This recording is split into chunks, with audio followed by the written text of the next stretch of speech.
Baik, pada kesempatan kali ini kita akan melanjutkan pembahasan kita di panduan lengkap belajar CorelDRAW.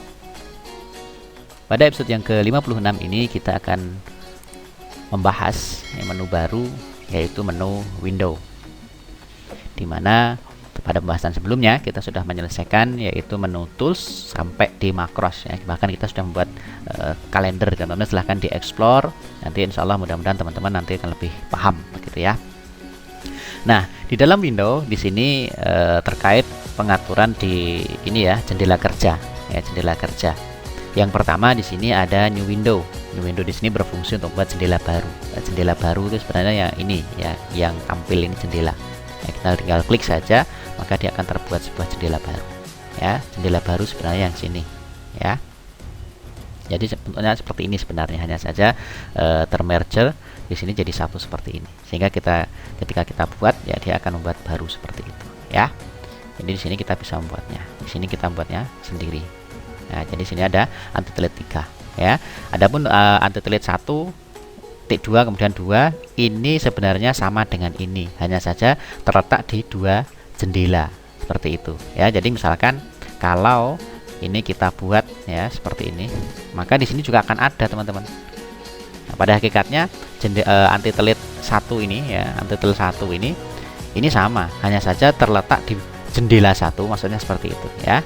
File anti-delete 1 berada di jendela 1 atau window 1, anti-delete 1 berada di window 2. Tetapi sama ya, ketika kita buat juga hasilnya di sini juga akan berwarna. Jadi seperti itu teman-teman. Tetapi di sini ketika filenya berbeda, anti-delete 2 di sini juga berbeda ya. Di sini taruh sini juga bisa. Ya, jendela itu yang ini ya, hanya membuat jendela saja ya. Kemudian berikutnya adalah refresh window. Nah, di sini refresh window ada shortcutnya, di sini adalah Ctrl W.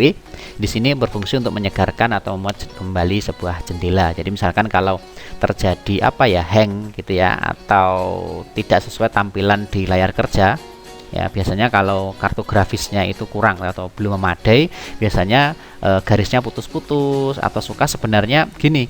Sebenarnya tidak ada garis ya, sebenarnya tidak ada garis, tetapi seolah-olah ada garis, itu kan pernah teman-teman ya. Nah, seperti ini.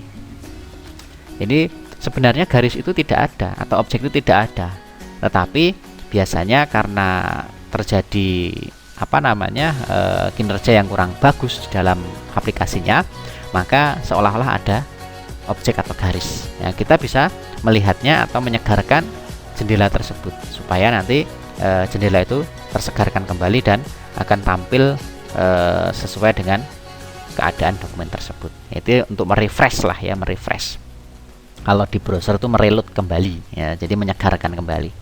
Kemudian untuk close window di sini untuk menutup ya, menutup jendela yang aktif ya, jendela yang aktif. Kalau misalkan di sini ada anti-delete 1, 2, 3. Jadi kalau close window di sini ini hanya menutup yang aktif. Jadi misalkan di sini ini yang aktif berada di dokumen di sini anti-delete 2 ya, yang nyala.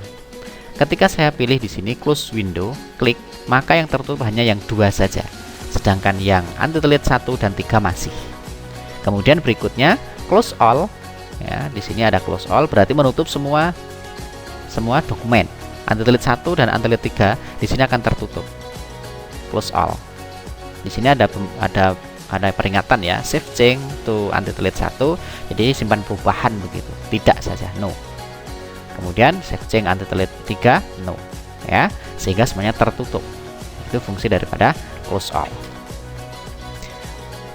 Kemudian berikutnya di sini ada cascade. Ya, di sini ada cascade ya, yang ini. Jadi sebenarnya cascade ini kalau kita bekerja ini menggunakan lebih dari satu dokumen seperti ini kan, ada anti-delete 1, 2, 3, 4. Nah, di sini cascade berfungsi untuk menampilkan semua jendela secara bertumpuk. Kalau ini kan kayak membentuk sebuah tab-tab seperti itu ya. Jadi ketika kita klik dia akan berpindah dan seterusnya. Nah, cascade ini dia akan melepaskan dari tab ini. Cascade, klik ya, dimelepaskan. Jadi seperti ini. Jadi lepas ya, lepas dengan sendirinya. Itu fungsi daripada cascade. Kita bisa menaruhnya kembali seperti ini kok tidak urut, tidak masalah ya, kita bisa mengurutkannya. Ya, kita bisa mengurutkannya, tinggal digeser-geser saja ya, seperti ini ya. Jadi seperti itu teman-teman, insya Allah kita akan melanjutkan pembahasan berikutnya ya. Kita akan membahasnya melanjutkan di detail horizontal, detail vertically, dan seterusnya. Insya Allah kita akan bahasnya satu persatu sampai selesai. Silahkan teman-teman sekali lagi dicoba-coba. Apabila ada yang belum paham, silahkan dituliskan di kolom komentar. Jangan lupa tetap dukung kami dengan cara subscribe, tombol subscribe di channel ini untuk mendapatkan update terbaru dari kami. Kemudian silahkan bagikan video ini ke teman-teman yang lain, mudah-mudahan memberikan manfaat untuk kita bersama. Terima kasih, selamat mencoba dan tetap semangat.